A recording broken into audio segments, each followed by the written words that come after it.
ఈ లోకంలో ఉన్నవన్నీ కూడా ఏది నిన్ను రక్షించదు. మరి బైబుల్, మన పరిశుద్ధాత్మ గ్రంథములో ఉన్న మాటలు శ్రద్ధగా నీ వింటే నీవేమైతా బ్రతికే వ్యక్తి అయి ఉంటావు. నీ వాక్యము నన్ను బ్రతికించుచున్నదని లేఖనాలు సెలవిస్తున్నాయి. ఆ బ్రతకాలంటే నువ్వు లేఖనాల ప్రకారంగా నేను జీవించాలి. ఆ లేఖనాల ప్రకారం నీ కుటుంబం కట్టబడాలి. ఆ లేఖనాల ప్రకారంగా నీ జీవితాన్ని దేవుని కొరకు కేటాయించాలి. నీ కుటుంబం అంతా సరి చేసుకుని దేవుని వైపు నువ్వు తిరిగి ఆయన వైపు చూడాలి. అప్పుడే నీ కుటుంబాన్ని, నీకు ఇచ్చిన సమయాన్ని సద్వినియోగం చేసుకుని అజ్ఞానం వలె కాకున్నట్లు జ్ఞానముతో నడుచుకున్న ఒక వ్యక్తిగా నీవు తయారవుతావని లేఖనాలు సెలవిస్తున్నాయి. ఎందుకు ఈ వారం వారం మీతో చెప్పుతున్నాడు పరిశుద్ధాత్మ దేవుడు? ఎందుకు మాట్లాడబోతున్నాడు? మిమ్మల్ని సరి చేయడానికి, మిమ్మల్ని పరలోకం మీరు ఎక్కడి నుంచి వచ్చారు అక్కడికి తీసుకొని వెళ్ళడానికి. ఎక్కడి నుంచి వచ్చారంట మీరంతా? లేఖనాలు సెలవిస్తున్నాయి పరలోకము నుండి లోకానికి నీవు వచ్చావని తెలియజేసిన ఈ గ్రంథం. మరలా నీవు ఎక్కడికి వెళ్ళాలట? పరలోకానికి వెళ్ళాలి. అది సత్య స్వరూపం నుంచి ఆ ఆత్మ, మన పరిశుద్ధాత్మ దేవుడు నేను నడిపించడానికి నేను వారమంతా కూడా నిన్ను హెచ్చరిస్తూ ఉంది, గద్దిస్తూ ఉన్నాడు, నిన్ను సరి చేస్తూ ఉన్నాడు. నీ జీవితాన్ని నీవు, నీ మనసును సరి చేసే వ్యక్తి ఉంటూ ఉన్నాడు. సోదరి సోదరు, మరి ఈ రోజు ఆరోగ్యము గురించి కూడా దేవుడు రాసి ఉంటాడు బైబిల్లో. బైబిల్ చెప్పిన ఆరోగ్య సూత్రాల గురించి ఈ రోజు మీతో సూటిగా మాట్లాడాలని దేవుడు ఆశపడుతూ ఉన్నాడు. మరి ఆరోగ్యం గురించి కూడా ఎందుకు రాయబడి ఉండాలి? దేవుడు ఎందుకు రాసి ఉంచాడు అనుకుంటున్నావు నువ్వు? మీరు బాగుపడాలని, మీరు బాగుండాలని, సత్యం వైపు మీరు తిరగాలని, ఆ సత్య దేవుని గురించి మీరు తెలుసుకోవాలని. అర్థమైందా? ఎందుకోసం మనకు ఆరోగ్యం చెడిపోతున్నాయి? మరి తింటూ ఉన్నామే, బాగానే తింటున్నామే, దేవుడు ఇచ్చిన ధాన్యాలు బట్టి మనం తింటూ ఉన్నామే. ప్రతి ఒక్క పండ్లు కావచ్చు, ఫలాలు కావచ్చు, ఇక్కడ భూమిపైన ఏదైతే దొరుకుతుందో అది దేవుడు ఉంచి ఉన్నాడు కాబట్టి మనకు దొరుకుతూ ఉన్నాయి అన్ని. మరి దేవుడు ఇచ్చినవి నీవు అనుభవిస్తూ మరి నువ్వు ఆరోగ్యం ఎందుకు చెడగొట్టుకుంటున్నావు? మరి ఆయన ఇచ్చిందే తింటూ ఉంటే నువ్వు ఆరోగ్యంగా ఉండాలి కదా. ఎందుకు వస్తూ ఉన్నాయి ఆరోగ్యాలు? ఎందుకు చెడగొట్టుకుంటూ ఉన్నాడు?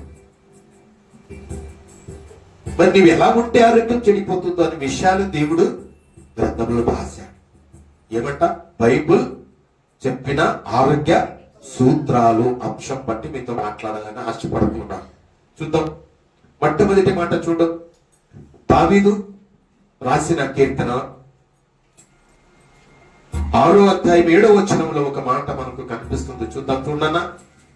విచారము చేత నా కన్నులు గుంటలు పడుచున్నవి, నాకు బాధ కలిగించే వారి చేత అవి చివికి ఉన్నవి.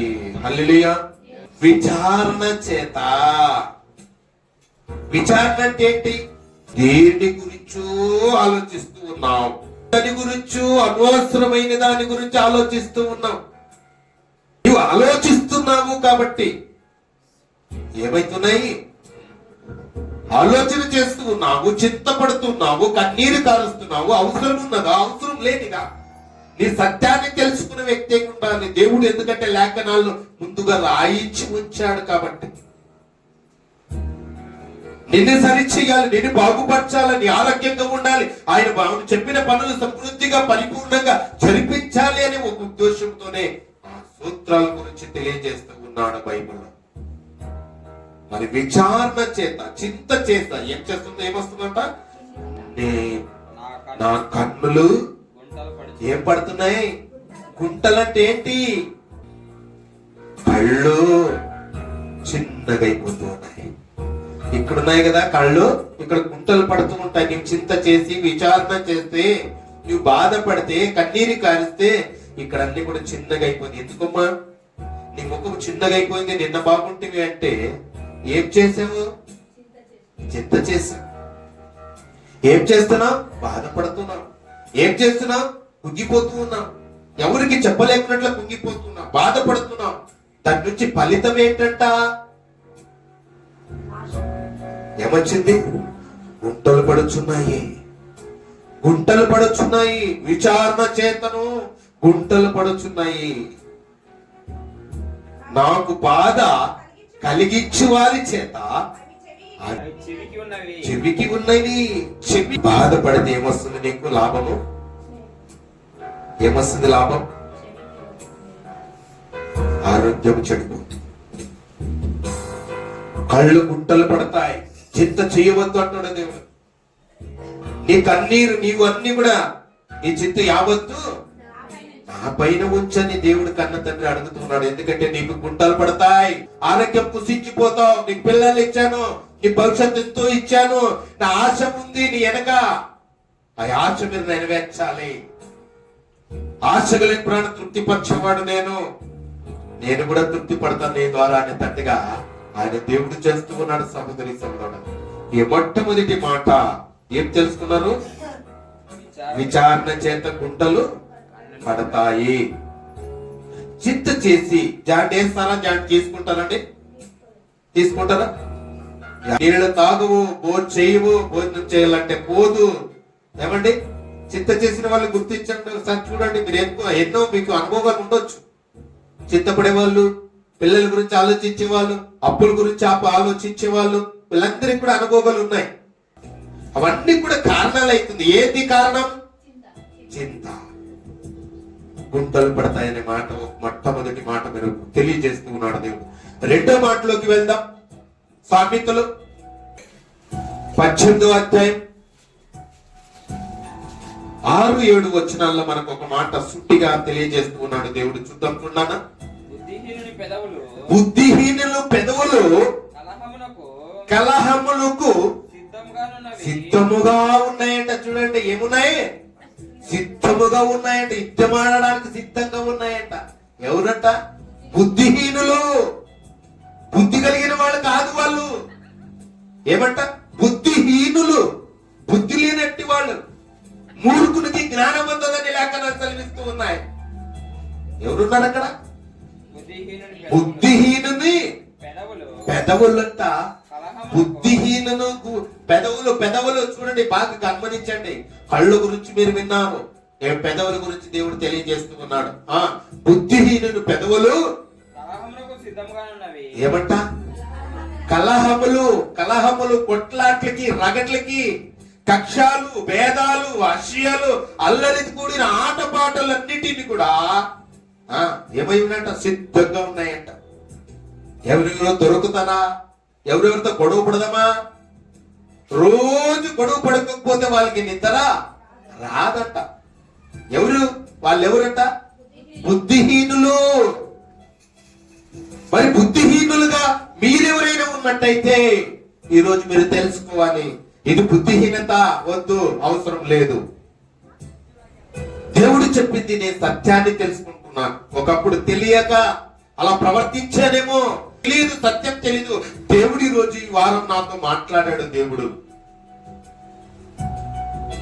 నేను దేవునికి నా హృదయమునివ్వాలి. బుద్ధిహీనునిగా ఉండకూడదు, బుద్ధిమంతునిగా ఉండాలని లేఖనాలు సెలవిస్తున్నా. చదువునా? కేకలు వేస్తున్నాడంట. వాడికి ఏం కావాలంట? డబ్బు అవసరం లేదు, ఆస్తి అవసరం లేదు, అంతస్తు అవసరం లేదు. ఏం కావాలి ఆయనకి? దెబ్బలు కావాలి. సిద్ధంగా ఉన్నాడంట గొడవ పడడానికి. వాడిని ఏమంటున్నారు? బుద్ధి లేనివాడు, మూర్ఖుడు అని కూడా అనవచ్చు. మరి బుద్ధిహీనుడి గురించి మనం వింటూ ఉన్నాం, కానీ దేవునికి ఇష్టమైన వాడా వీడు? వారికి ఏమొస్తుందప్ప? మరి 7వ వచనంలో చదువు. బుద్ధిహీనుని నోరు అంట ఏం తెస్తుందంట? ఏం తెస్తుందా? ఆస్తి తెస్తుందా? అంతస్తు తెస్తుందా? బంగారు తెస్తుందా? ఏమొస్తుందంట ఆయనకి? నాశనముకు వానికి నాశనము తెచ్చును. వాని పెదవులు వాని ప్రాణమునకు ఉరి తెచ్చును. చెప్పండి కొడదాం దేవునికి. ఏమొస్తుందంటే ఉరి వస్తుంది. నాశనం అయిపోతూ ఉన్నాడు. భ్రష్ట మనుషులకి దేవుడు అప్పగించేస్తాడు. అలాంటి వారిని, ఎలాంటి వారంటే వీళ్ళు? బుద్ధిహీనులు. ఈ చింత చేసే వాళ్ళు ఎవరంట? వాళ్ళు కూడా బుద్ధిహీనులని అనుకోవచ్చు మనం, అవునా కదా? ఇంత వాక్యం విని ఇంత ఎంకరేజ్ చేస్తూ ఉన్నాడు దేవుడు. అలాంటి మాటలు నీతో మాట్లాడినప్పుడు మళ్ళా చింతలోకి వెళ్ళిపోతే నీవేమంటారు? నిన్ను బుద్ధి లేనివాడా, నేను పిరికితనమైన ఆత్మ నీకు ఇవ్వలేదు నేను. ఎలాంటి ఆత్మ ఇచ్చాడు? దాన్ని ఎదిరించడానికి, ధైర్యంగా నిలబడడానికి, దేవుని కొరకు సాక్షిగా బ్రతకడానికి అలాంటి ఆత్మ మీకు ఇచ్చాను నేను. శ్రమలు వచ్చినా, బాధలు వచ్చినా, కన్నీరు వచ్చినా, దుఃఖం వచ్చినా దాన్ని ఓపికతో నిలబడి పంచాన్ని గెలవడానికి ఆయన ఆత్మ, అలాంటి ఆత్మ నీళ్ళు దయచేసి ఉన్నాడు. చప్పట్లు కొడదాం దేవుడికి. ఎంత చక్కటి వాడికి ఏమొస్తుందంట? ఉరి వస్తుంది వాడి మోటి మాటల వల్ల. అర్థమవుతున్నాయా? మరి ఇది రెండో మాట. మూడో మాటలోకి మనం వెళ్దాం. సామెతలు 29వ అధ్యాయము 23వ వచనం చదువునాన్న. ఎవని గర్వము వానిని తగ్గించును. వాని ఏం చేస్తాడంట? ఎవని గర్వము వానిని. దేవుడు ఏం చెప్పాడండి?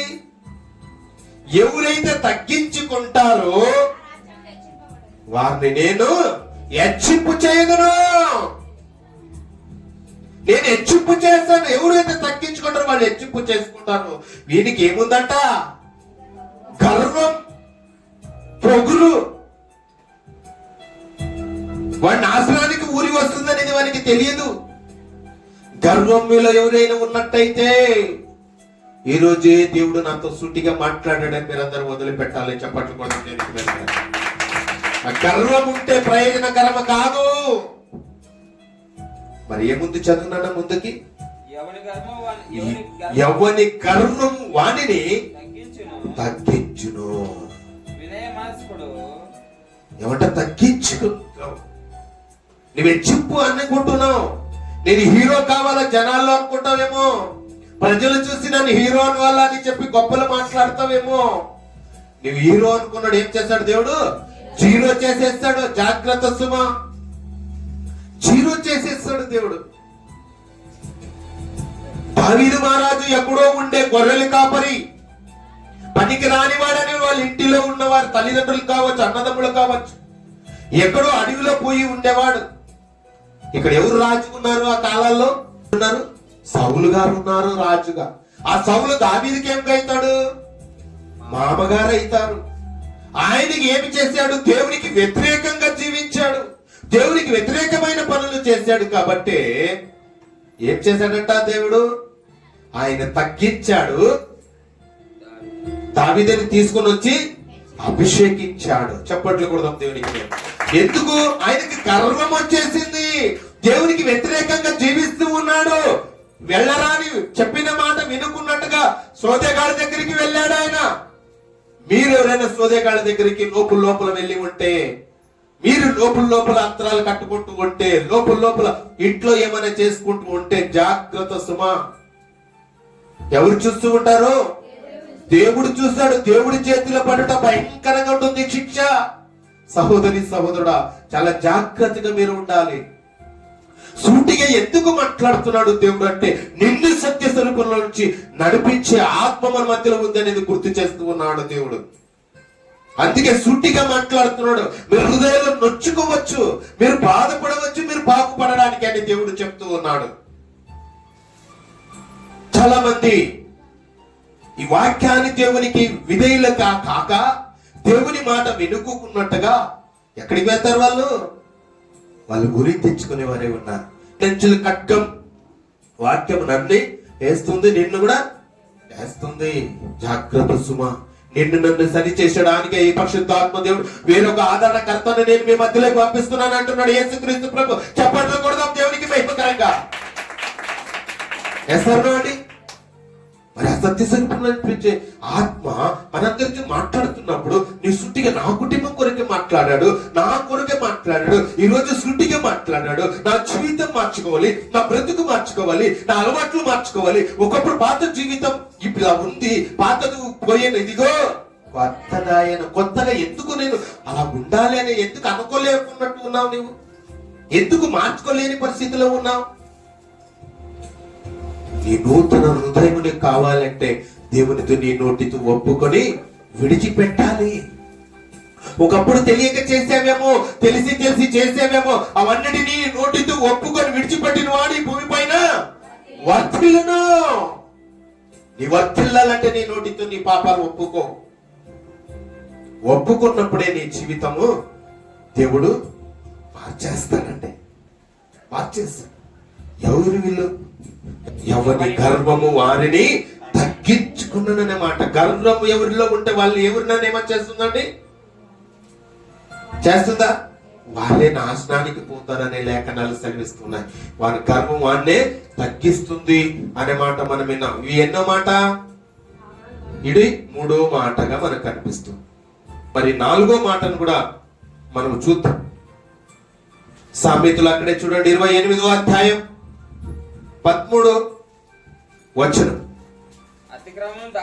అతిక్రమములు దాచిపెట్టిన వాడు వర్ధిల్లడు, వాటిని ఒప్పుకొని విడిచిపెట్టువాడు కనికరం పొందును. చెప్పండి, ఏమి పొందుకుంటావు? అండి, చూసావా? ఏమి ఒప్పుకుంటే? అతిక్రమమును దాచిపెట్టిన వాడు వర్ధిల్లరు. దాచిపెట్టి కుళ్ళు కుతంత్రాలు అన్ని నీలో ఉంటే వర్ధిల్లవు. దాన్ని నోటితో ఒప్పుకొని విడిచిపెట్టిన వాడు వర్ధిల్లింపచేస్తాడు దేవుడు. అర్థమైందా? మరి మీ జీవితం ఎలా ఉండాలి? ఇన్ని సంవత్సరాలు వాక్యములు వింటూ ఉన్నారే, మీరు ఎలా ఉన్నారో మీరు పరిశీలించుకోండి. అవును, పౌలు గారు చెప్తూ ఉన్నాడు. ఆ పౌలు గారు ఆయనకి ఇచ్చిన సమయం భూమిపైన ఉన్నప్పుడు ఒక మాట సెలవిస్తూ ఉన్నాడు.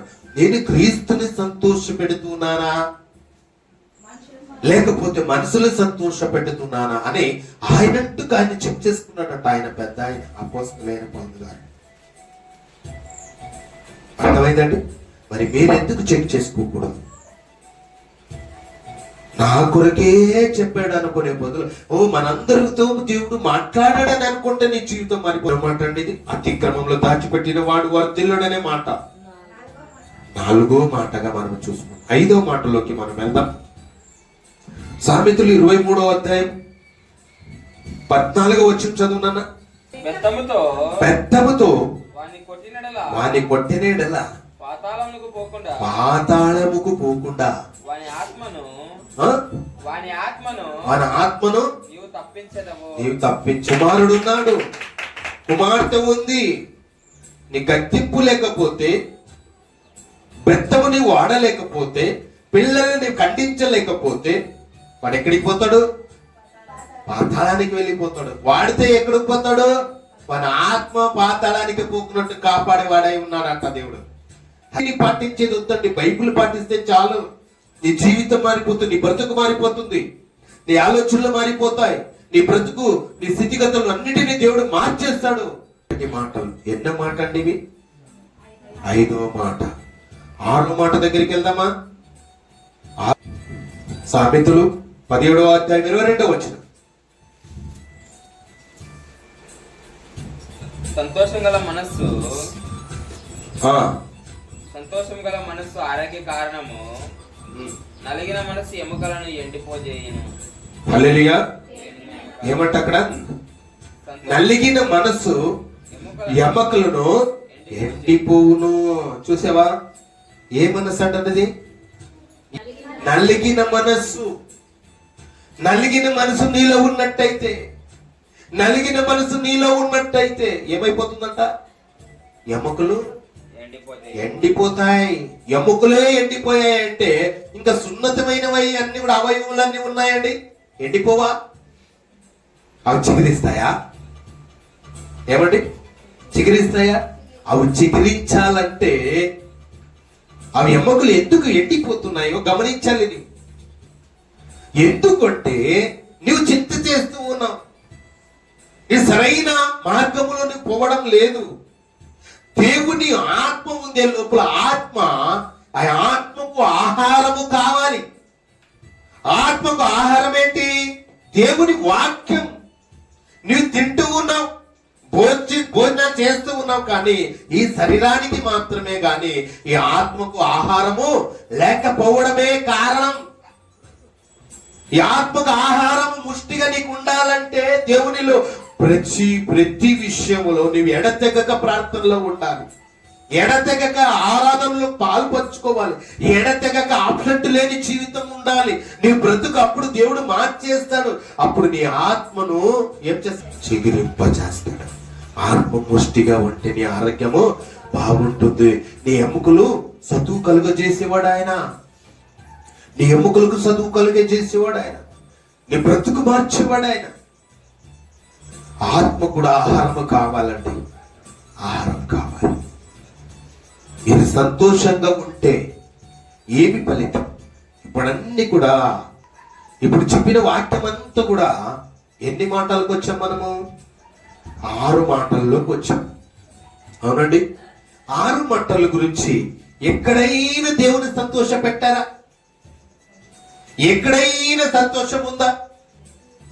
ఉందండి.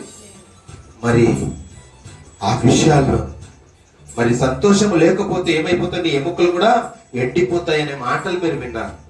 ఇవన్నీ కారణాలు ఏంటి? నీ చింత వల్ల.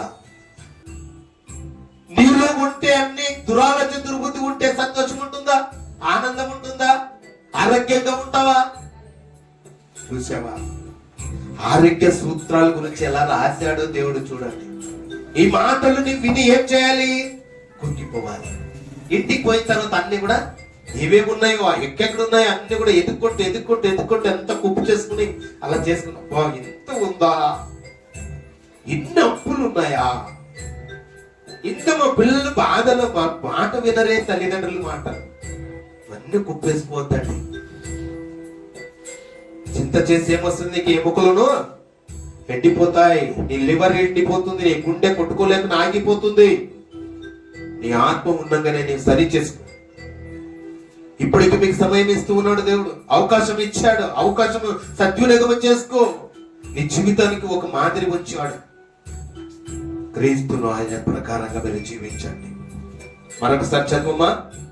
వాటిని ఒప్పుకొని విడిచిపెట్టిన వాడు కనికరము పొందుతావు. కనికరము చూపుతాడు దేవుడు. ఎవరు చూపుతారు?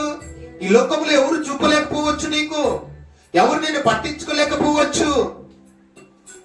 ఎవరు నేను పట్టించుకుంటున్నప్పుడు ఎందుకు పట్టించుకుంటాడు చెప్పండి? నీలో ఏ పాపము లేదు కాబట్టి, అన్నిటిని ఒప్పుకొని విడిచిపెట్టావు కాబట్టి నీవు పరిశుద్ధురాలవు. నీవు పరిశుద్ధుడు. అందుకే ఆయన నీవు కనికరము పొందుతావు అనే మాట మనకు సెలవిస్తూ ఉన్నాడు. మరొక మాట మీకు గుర్తు చేస్తూ ఉన్నాను. అక్కడి చూద్దాం చూడండి. మరి సామెతలు 29వ అధ్యాయము 25వ వచనం చదువునా. భయపడట వలన మనుషులకు భయపడితే నీకేమొస్తుందంట? ఉరి. భయపడవద్దు. కింద వచనం చదువున్నాను అలాగే కంటిన్యూ. యెహోవా యందు నమ్మిక ఉంచేవారు సురక్షితముగా నుందురు. నీకు ఉంచితే చాలు, నీకు సురక్షితం. నీవు వచ్చేటప్పుడు వెళ్ళేటప్పుడు ఆయన కాపాడుతూ వస్తూ ఉన్నాడు. సురక్షితంగా క్షేమంగా ఇంటికి చేరుకుంటావు. నువ్వు డ్యూటీకి చేరుకుంటావు. పనులందు ఆ ఎండ దెబ్బైన రాయను తగులకుండా నిన్ను కాపాడేవాడు. సురక్షితం నీ కుటుంబం నుంచేవాడు. అర్థమైందు నమ్మిక ఉంచేవాడు సురక్షితముగా ఉండును. సురక్షితముగా ఉంటావు. నీ ఇంటి చుట్టూ దేవదూతలు కాపురం ఉంచుతాడు. సురక్షితంగా నిద్రపోతావు.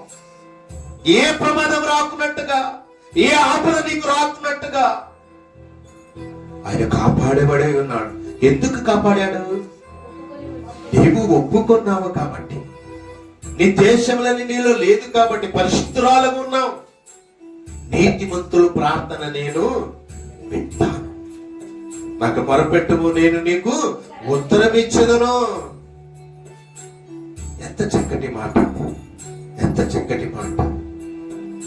మరి అక్కడే చూద్దాం చూడండి. సామెతలు 23వ అధ్యాయము 15వ వచనము చదవండి. నా కుమారుడా, నీ హృదయమునకు జ్ఞానము లభించిన ఎడల, చెప్పట్లు కూడా దేవునికి మహిమకరంగా. జ్ఞానము నీకు లభించిన ఎడల, జ్ఞానము తెలుసుకున్న ఎడల, ఈ సత్యాన్ని తెలుసుకున్న ఎడల, ఈ వెలుగు గురించి తెలుసుకున్న ఎడల హృదయము కూడా నా హృదయము కూడా సంతోషించును. సంతోషించింది. అప్పుడు ఎవరు సంతోషపెట్టినట్టు? దేవుని సంతోషపెట్టి, మన కన్న తండ్రిని సంతోషపెట్టినట్టు. అప్పుడే కదా ప్రయోజనకరము నీకు. తండ్రిని సంతోషపరిచి బిడ్డగానే ఉంటే నువ్వు సంతోషంగా ఉంటావు, నేను సంతోషంగా ఉంటాను. నా బిడ్డ క్షేమంగా వెళ్ళి క్షేమంగా వస్తూ ఉన్నప్పుడు, డ్యూటీ చేసేటప్పుడు అనేక విషయాల్లోనూ ఎంత సంతోషపడతాను? ఒక నమ్మకం, ఒక విశ్వాసం. నా బిడ్డని లోకానికి నేను తెచ్చాను. నమ్మకంగా యథార్థంగా జీవించి నా గురించి చాటింపు వేసి నేనిచ్చిన సమయములో సువార్త విషయములో నశించిపోయే ఆత్మను వెతికి రక్షించి నా బిడ్డగా వరంగా నేను ఇచ్చాను నా బిడ్డలకు. ఆ పని సంపూర్ణంగా పరిపూర్ణంగా జరిపించినప్పుడు ఎలా ఉంటుంది దేవునికి సంతోషం? దేవునికి సంతోషం ఉంటుందా లేదమ్మా? అంత నేను సంతోషపడతాను అంటూ ఉన్నాడు దేవుడు. ఎంత చక్కటి మాట అండి. ఏమి కావాలి నీకు? ఏమి కావాలి? జ్ఞానము లభించిన ఎడలా. నీకు జ్ఞానము కొదువున్నది కాబట్టి. అంతకుముందు ఏం చెప్పుకున్నాడు? బుద్ధిహీనుని గురించి మనం విన్నాం. బుద్ధిహీనుని గురించి మనం విన్నాం. ఇప్పుడేముంది ఉంది అని విన్నాము? నా కుమారుడా, నీ హృదయమునకు జ్ఞానము లభించిన ఎడల నా హృదయం కూడా సంతోషపడుతుంది అంటున్నాడు. ఎవరు సంతోషపెడుతున్నారు? దేవుని సంతోషపెట్టే పనుల్లో మీరు ఉండండి. ఎప్పుడు ఉంటాం? నీలో కలమిసరం లేకున్నప్పుడు, నీ నోటితో ఒప్పుకొని విడిచిపెట్టినప్పుడు. అర్థమైందా? మరొక మాట మీకు గుర్తు చేస్తూ ఉన్నాను. అక్కడే చూద్దాం, చూడండి. 22 సామెతలు 17:22 వచ్చిన 22 వచ్చిన సంతోషము కలిగిన మనసు ఆరోగ్యానికి కారణం. చప్పట్లు కొడదాం దేవుడు. నీవు సంతోషంగా ఉంటే నీ కుటుంబం సంతోషం, నీవు సంతోషంగా ఉంటే నీ భర్త సంతోషం, నీవు సంతోషంగా ఉంటే నీ ఆరోగ్యము ఏమైతుందంట? కుటుంబం అంతా కూడా ఆనంద సంతోషంలోనికి వెళ్ళిపోతుంది. ఏముందంటే అక్కడ చదువున్నాను మరొకసారి. సంతోషము గల మనస్సు ఆరోగ్యానికి కారణం. ఆరోగ్యానికి కారణం. సంతోషంగా ఉండండి. ఇక్కడ ఇప్పుడు వచ్చిన తర్వాత చక్కగా ఆనందంగా సంతోషంగా సమాధానంగా తిరిగి మీరు వెళ్ళాలని లేఖనాలు సెలవిస్తున్నాయి. కాబట్టి నేను అది కూడా ప్రకటిస్తూ ఉన్నాను. అర్థమవుతుంది? ఎంత చక్కటి మాట. సంతోషము గల మనసు నీలో ఉండాల. ఓ క్రైస్తవుడా, ఓ క్రైస్తవురాల, సంతోషంగా ఉండు. ఒకప్పుడు నీ సంతోషంగా లేదేమో, బాధతో ఉన్నావేమో, కుంగిపోతున్నావేమో, భార్య భర్తలు పిల్లలందరికీ సమాధానం లేకుండా బతుకుతున్నావేమో. దేవుడు ఈ రోజు నీతో సూటిగా మాట్లాడుతూ ఉన్నాడు. ఈ రోజు సూటిగా నీతో మాట్లాడుతున్నాడు. సంతోషం కలిగిన మనసు నీలో ఉంటే ఏమంట? ఆరోగ్యానికి కారణం. ఆరోగ్యంగా ఉండండి, ఆరోగ్యంగా ఉండండి. దేవుడు భవిష్యత్తు మీ చేతిలో ఉంచాడు. ఆరోగ్యము మీ చేతిలోనే ఉంది, భవిష్యత్తు మీ చేతిలోనే ఉంది. అర్థమైందా? దేవుడు బహుగా దేవుడు ఆస్వాదించిన గాక. ఎంతంటే సంతోషం గల మనసు ఆరోగ్యానికి కారణం. ఆరోగ్యానికి కారణం అని మనం లేఖనాలు చెప్పుకొని ఉన్నాం. ఎన్ని మాటలు చెప్పుకున్నామండి? ఎన్ని మాటలు? 6 మాటలు మనం మాట్లాడుకున్నాం. 6 మాటలు. మొట్టమొదటి మరొకసారి బైబుల్ చెప్పిన ఆరోగ్య సూత్రాలు. అర్థమైందండి? అంశం పేరు అర్థమైందా? అర్థమైతే మరొకసారి రిప్లై చేస్తాను, వినండి. విచారణ చేతను, విచారము చేత కన్నులు గుంటలు పడుచున్నవి. రెండో మాట, సంతోషము గల మనసు ఆరోగ్యానికి కారణం. రెండో మాట. మూడో మాట, బుద్ధిహీనుని నోరు వానికి నాశనము తెచ్చును, ప్రాణమునకు ఉరి తెచ్చును అనే మాట మూడో మాటగా మనం చెప్పుకున్నాం. నాలుగో మాటగా, నా కుమారుడా, నీ హృదయముకు జ్ఞానము లభించిన ఎడల నా హృదయము కూడా సంతోషపడను. అక్కడ 5వ మాటగా, అతిక్రమము దాచిపెట్టిన వాడు వర్ధిల్లుడు, వాటిని ఒప్పుకొని విడిచిపెట్టిన వాడు కనికరం పొందుతాననే మాట మనకు 5వ మాటగా కనిపిస్తుంది. 6వ మాటగా, ఎవరు గర్వము వానిని తగ్గించును, భయపడుట వలన మనుషులకు ఉరి వచ్చును, యెహోవా యందు నమ్మిక ఉంచువాడు సురక్షితముగా నుండును అనే మాటలు చప్పట్లు కొరకు దేవునికి మెచ్చుకోండి. ఈ 6 మాటలు కూడా మనం చక్కగా మీరు విన్నారు. బైబుల్ చెప్పిన ఆరోగ్య సూత్రాలు మీరు విన్నారు. చాలా చక్కగా ఈ మహిమగల సంఘంలో ఉన్న వారందరూ కూడా ఆరోగ్యంగా, సంతోషంగా, సమాధానంగా, మంచిగా ఉండాలని మీ అందరినీ హృదయపూర్వకంగా కోరుకుంటూ, ఈ మాటలు మీ హృదయంలో ఉంచుకొని దాని ప్రకారంగా మీరు జీవించి బ్రతుకుతారని నమ్మకం, విశ్వాసముతో నేను ఈ వాక్య భాగాన్ని నేను ముగిస్తూ దేవుడు వాక్యాన్ని దీవించి బలపరచును గాక.